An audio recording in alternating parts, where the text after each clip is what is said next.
Okay, magandang araw Kapamilya. Welcome to Journeys of Hope. And this weekend, the last weekend of the Christmas season, we have two of our young stars in ABS, two of our young talents who recently completed their journey through PBB. No, of course, I think a lot of you know them, Miss Alexa Ilacad and also KD Estrada. So, kamusta? Happy New Year! Happy New Year, Father. Happy New Okay Year po, Happy po, New kayo po. Year! So, kamusta Father. kayo ngayon? How are Good you po. now after Good your po. PBB journey? Me, I'm fine. Still catching up and adjusting. Matagal pala po yung period of adjusting. And I'm happy because there's work, but also praying for this pandemic to end.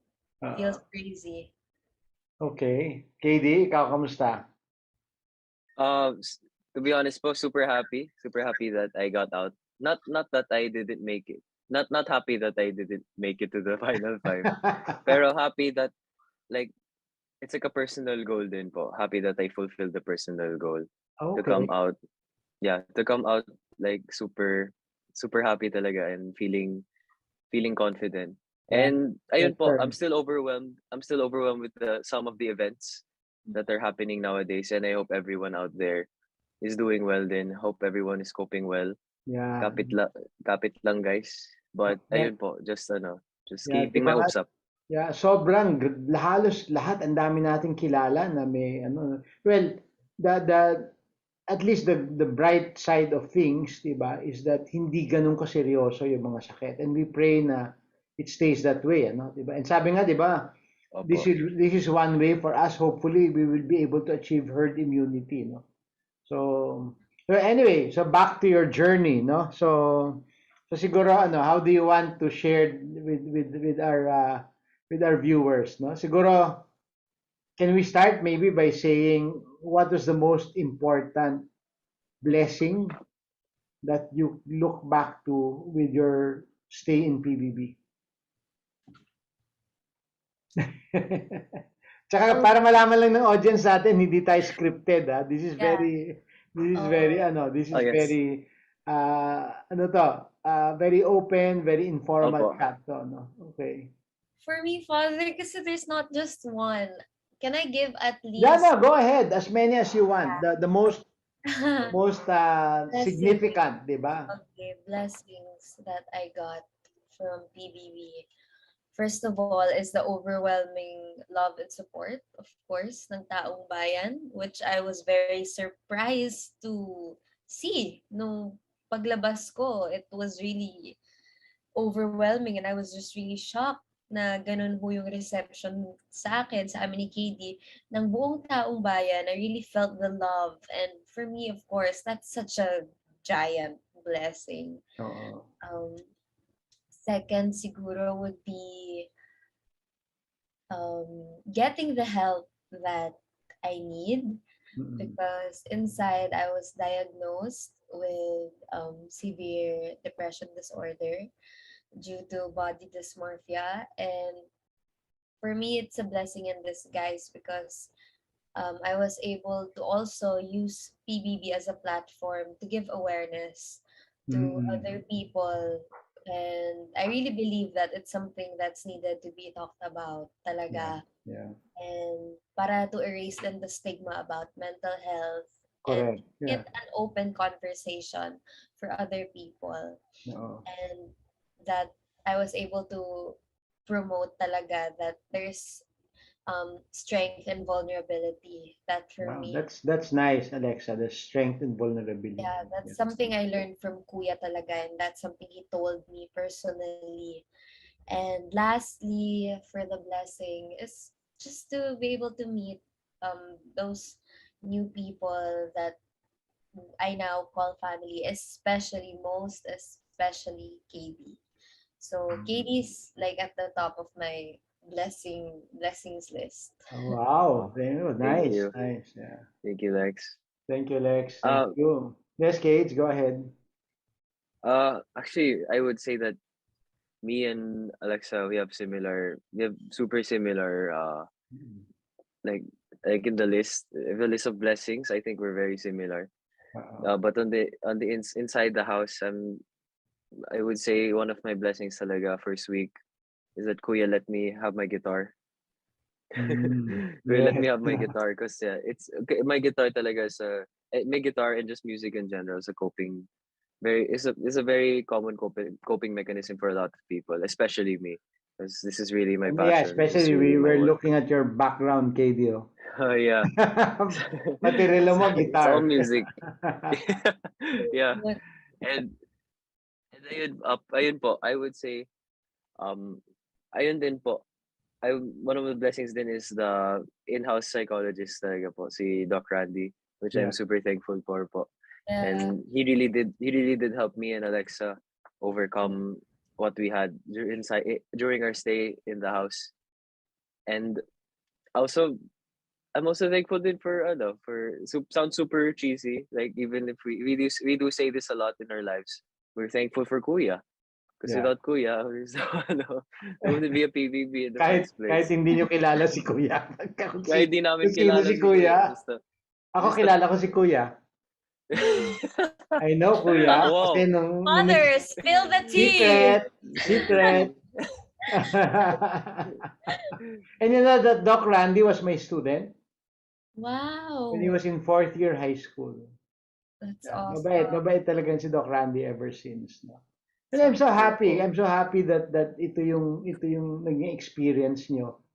And I think you hit a very good point. Kasi remember before you entered, nag-usap din tayo one-on-one, di ba? And in fact, it was the mental health concerns that we talked about that I was also trying to monitor during your stay, no.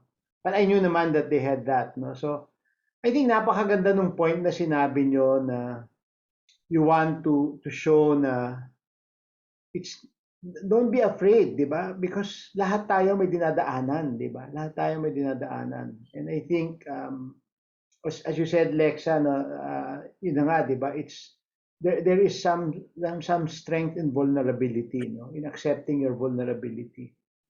And I think kasi ano rin we become mas nakaka-connect tayo sa ibang tao when we accept our vulnerabilities, di ba? I think Yes. we realize that there's a grace in accepting our vulnerabilities, di ba? Yes po. Yes po, We Carl. become And more of an empath.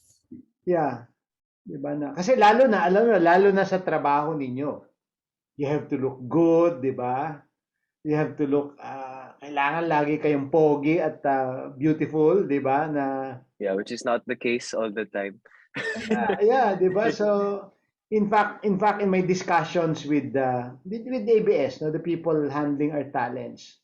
Kasi 'di ba, let's face it, part of your work is that you build a certain image, 'di ba? Yun yung talent nyo, 'di ba? And we all have our images, 'di ba, in terms of what we can share with people.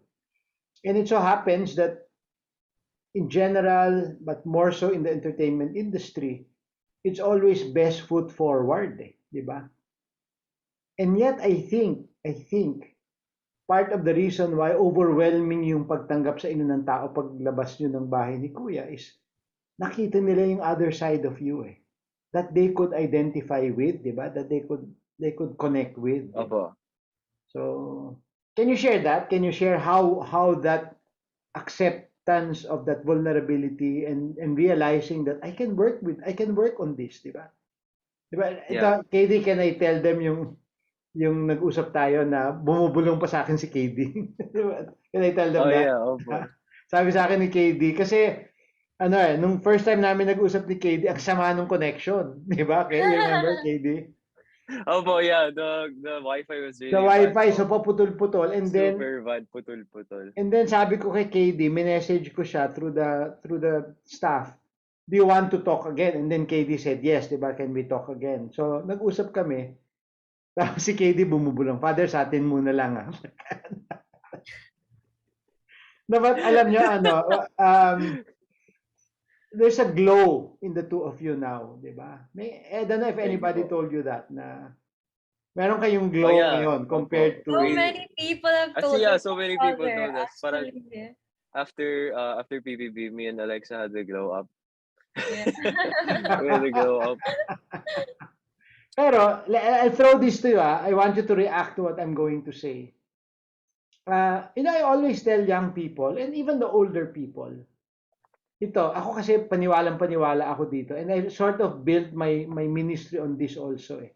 Ako kasi naniniwala, I don't know if I mentioned this in our conversation, KD, that our most important mission is somewhat related to our deepest brokenness and woundedness, our deepest vulnerability, Opo, opo. di ba? Yes, I believe you mentioned that po when Yeah, yeah, second time we. di ba, that we talk. Could you react to that or parang share your reflections on that after PBB? I think ayun po, I would say that when you have a goal in life, may hugot yan eh. Like Mm. you're coming from a place. So it could either come from a place of pain talaga or a place of basta something that happened to you that you Mm-mm. want to fulfill for yourself din. Something like that po. Oo. Lexa? Ako naman po, I think that's something that I will also try to remember all the time. Cause like for me, it was hard to open up inside the house. I was scared, Super. Yeah. super scared. I told Kuya na it's something I want to keep to myself. I don't know how people are going to accept me or look at me after I tell them what I really am going through. And then, sabi ko sa sarili ko na malakas ako. Mm-mm. I'm stronger than my condition. And that's something I held on to talaga. Sabi ko, Mm-mm. I need to tell my story because I know that I'm not the only one going through this. And someone, Yeah. even just one person, someone out there needs to hear it. Especially coming from me as an artista who people think, so perfect, so Yeah. glamorous, Yeah. everything is so easy, everything comes so easy, always dolled up. And that's also one thing I'm grateful for sa PBB. It's because I was able to show na sa umaga mukha akong ewan, buong araw, hindi naman ako nag-aayos talaga. Yung mga ganong side na tao lang din talaga ako, totoo, na di Ayos parati talaga. naliligo, yung mga ganon. Yung mga ganong bagay. So yun po, kaya it was nerve-wracking to share Yeah. my Yeah. story, honestly. And syempre, habang nasa loob po, hindi ko alam kung ano yung reaction ng tao. And Yes. with my condition, it's so easy to be called a hypocrite and a fisher, just maybe fishing for compliments. Yeah. When Yeah. kaya I really try to make um people understand that this is serious. It's normal, and please, it's okay to ask for help. Real. Yeah. Yeah, Yeah. hindi ka hihiyan at hindi ka bawasan ng dignidad ng isang tao yung humingi ng tulong. Yeah. Yeah. So, so Alexa, what was the turning point for you in that journey? Kasi may ano yan eh, may pihit yan when you say, no, it's okay, di ba? Siyempre sa umpisa, di ba, we try to hold on to our coping mechanisms. We try to hold on to whatever keeps us afloat, di ba? But at a certain point, it's almost like saying, okay na, pagod na ako, so okay, let's Get it do over this. with. Let's get it over with, di ba? Is there any turning point incident that It was just something that I felt in my gut. I told myself I wouldn't.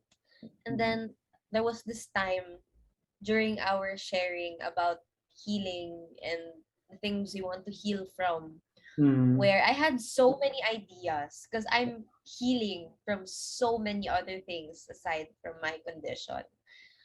But I chose to talk about that because, again, sabi ko, PBB would be a good platform mm, To raise awareness.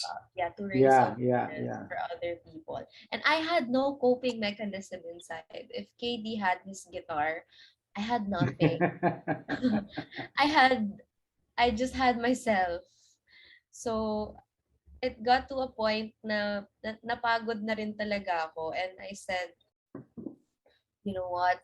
I need to also open myself to other Mm, people kasi hindi ko to share kung magpapalamon ako sa takot correct, yeah. and sa judgment ng ibang tao. And I could be wrong. Maybe they won't judge me. And if they Mm-mm. will, then okay, whatever. I will move on from that judgment.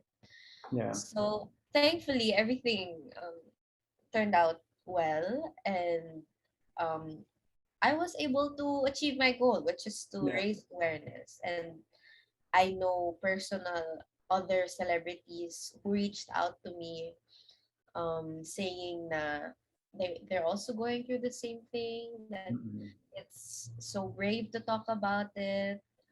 And yun nga, sabi ko, being vulnerable takes so much strength and Yes, yeah, yeah, bravery, yeah. honestly. To show your weakness, Mm-mm. that's also a sign of bravery for me.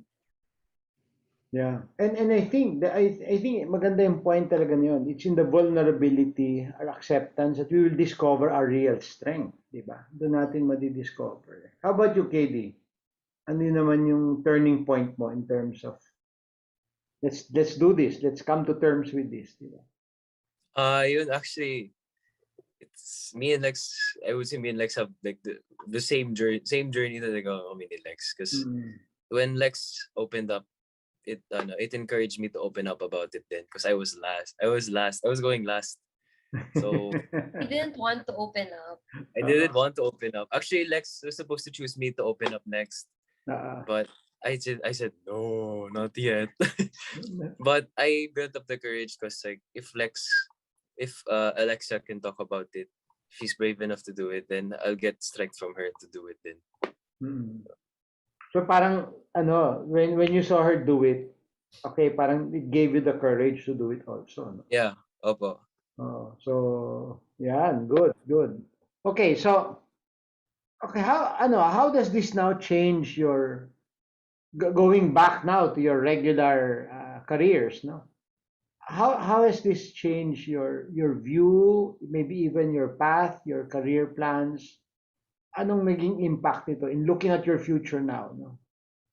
In terms of your Um, careers, no? in terms of career, I guess right now actually I really want to act talaga. That's what I want to do. Acting Okay. project. And actually I will have an upcoming acting project soon. So it's a good start because I think I'm not so sure. Hopefully I'm leading. I am the leading man. Hopefully. Uh, I'm I not so hope this sure is with yet. ABS, KD. It is. ABS po. Otherwise, ABS. I'm gonna disown you. Yes po, to the ABS. ABS po. Okay, oh, no, I'm just But kidding. I'm just kidding. yeah. But you're gonna And sing pa rin, di ba? That's your first of love, eh. course, of course. That's my first love talaga was music, guitar, singing. And I definitely won't stop. But I guess now that I am here, I have a bigger reach na po, I would Yeah, say. yeah. I would explore more. I would explore more talaga. But And then, of ano course, yan? Ang next I would yan, make KD, music. hosting, hosting. Oh, hosting. Robbie Domingo. Robbie Domingo. Oh, matanda na si Robbie. Sabi mo kay Robbie, matanda ka na. Kuya Dapat Robbie, meron ka na matanda ka na. i-train. Sabi na, ako na. Joke lang. Well, Joke, Kuya Robbie. how about Alexa, you? Anong next step? How can you see this affecting Ooh, your career plans and the path ahead? everything is honestly so uncertain. I'm full of uncertainty right now. I'm just going with the flow and riding the waves. Uh, But I really want to act again also. I miss it so much. yeah, yeah, I'm hoping to set a meeting with Direct LMD to maybe talk about it because I really have no idea. yeah, Honestly, yeah, Father. yeah, I'm nangangapa pa with everything that's happening. Also focusing on music. Yeah. I'm just I want to juggle both. I want to yeah, juggle everything I can. yeah. So yun lang po. But as of now, nothing really certain. Yeah. But I'm hoping and I'm praying for more certainty. Yun na And si most ano, likely po, yeah, ano yan, KD? Go ahead, sorry. most likely me and Alex are gonna write like more than 5 albums maybe. No, maganda From yan all the if you're able to capture your journey in music. That's very powerful. Yeah, Very, KD and very I make a powerful. great team. Yeah. great team. Yeah. Kasi ano you journeyed on a similar path eh. So malaking bagay yan, di ba? You know, Yes po. Ignatius of Loyola, the founder of the Jesuits, no, sabi niya, before you make an important decision, it's very important na you're in a very good balance, no? Yung tinatawag na equilibrium or equanimity. Hindi ka overly sad or hindi ka overly joyful, di ba? Kaya I think maganda rin yung point nyo na sinasabi nyo na, yeah, you're happy, you're high, but you're also adjusting, no? I think that's the period of, and I think I just want to share that also for people who are listening to us. Kasi di ba may tendency tayo na pagka we discover something so good, there's a healing experience, may tendency na kalimutan na yung journey eh, di ba? But I think it's good, enjoy the moment, but as you make decisions, kailangan balance ulit eh. Not extremely joyful or extremely sad, di ba? But there's always Opo. that equilibrium in your mental and spiritual state, ano? Okay. Yes. Oh, maybe as a last round for our conversation, uh, what can you tell young people like you, no, who are going through what you went through, who are still and what you are still going through, di ba? Anong masasabi niyo sa kanila, no? I would say that it's okay. Ayun po actually uh we've all said it before in like previous lives talaga na it's okay to ask for help. It's okay to reach Mm. out, and you don't have to be alone you don't have to be alone in this anxiety inducing pandemic talaga, Mm. because like it really, because really this I've someone told me before na this is one of the closest things this generation this generation, wait lang, sorry po. Kasi I forgot what the person said, but like, wait, this pandemic is the closest thing that this generation has experienced to war. Correct. Because really talaga po, it Yeah, is like a correct. war Yeah. out there Life talaga po. changing, life changing. Super life changing talaga. Yeah, And yeah. yeah, it really makes us uh like still talaga. We're just in our house, and it can really get to us. It Mm-mm. really does get to us. Yeah, But I'm here to say na like social media talaga is not the real world. Don't don't spend too much on it then, yeah, because it can really mess with your head and really give you anxiety about stuff, yeah, because there's so much negativity out in social media. yeah. Like, it's insane. But in the real world talaga, parang you'll be free. Yeah. You'll be free talaga. And the mud cage, there's also ano, you realize also there's so much goodness in the world, in the real world, no? Opo. Maraming challenges, yes, but there's also so much goodness out there and kindness, di ba? And Opo. That's true. in fact, maganda yung sinabi mo, just to know you're not alone is a major thing already, di ba? So, just knowing you're not alone, di ba? Okay. Alexa? Sorry po, ang ingay Hindi ko alam kung ginagawa nila dyan sa No, labas. we can't hear the noise. Okay, It's that's okay, great. it's Yeah, okay. there's no noise, Dex. There's no noise. Don't Yeah, worry. there's no noise naman, okay. For me naman, siguro something I want to remind people is to take it one step at a time and do everything at your own pace. Life is not a race. And that's something we really need to remind ourselves. Kasi nga, like what Katie said, on social media, it it adds so much pressure to us, even to the younger or older generations. Para ang hirap mag-keep up sa mundo if we focus on other people. So, Yeah, um, and even with healing, to just please take it one step at a time, because healing does not come overnight. yeah. It doesn't happen in a snap. So get the help that you need. Surround yourself. I cannot emphasize this enough, but surround yourself with people who are good for your mental health, and Yeah. cut off all toxic ties with whoever is dragging you down, pulling you down. Is not um it's not your fault if you ask to be treated nicely as well. Mm-mm. So that's something that I want to remind people na do you for you. Focus on yourself. Mm-mm. And um 'di ba sabi nga nila, good things come to those who wait. So let's be patient with ourselves as well, because I know that life can get pretty overwhelming and we want everything to happen right now. We want our goals to be achieved right now, when really life doesn't work that way and we get frustrated kapag hindi nasusunod yung gusto natin. Yeah. So just hold on to the things that will make you happy and that are healthy for you, and hold on to hope if you got it. And that's actually one of my favorite songs. Hold on to hope if you got it. Don't let it go for nobody. Ayun. And trust in the Lord and His plans, because Yeah. His plans are good. Nice, nice, nice. Thank you. And I just have to say it na talking to you a few months back, parang sabi ko, wow, how you evolved, di ba, over those few months na si Alexa and KD, no?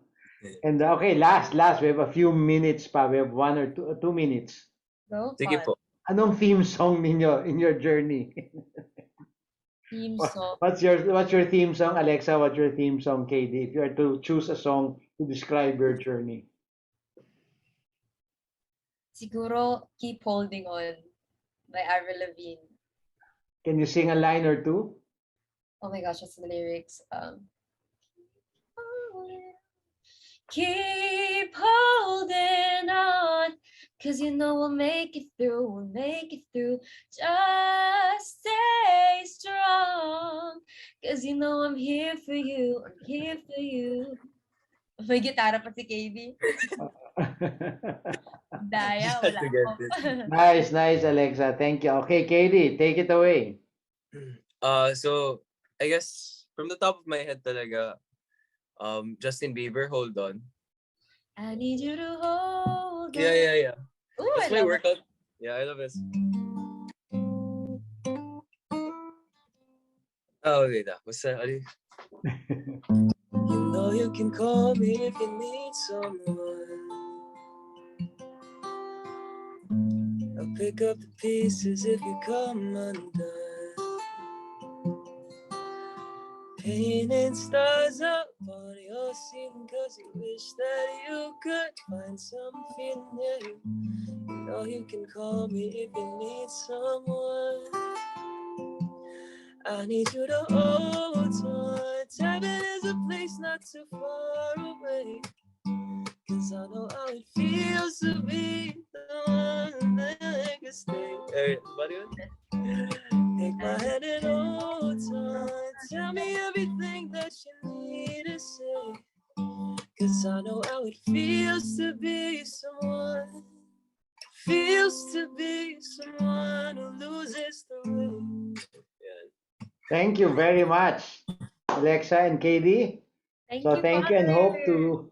hope to see you again and hope to work together with you. Okay. Of Hope to, course, that's yes true, po. Hope to see you Father. soon, Thank Father. you. Thank you very much. Hey. Thank you.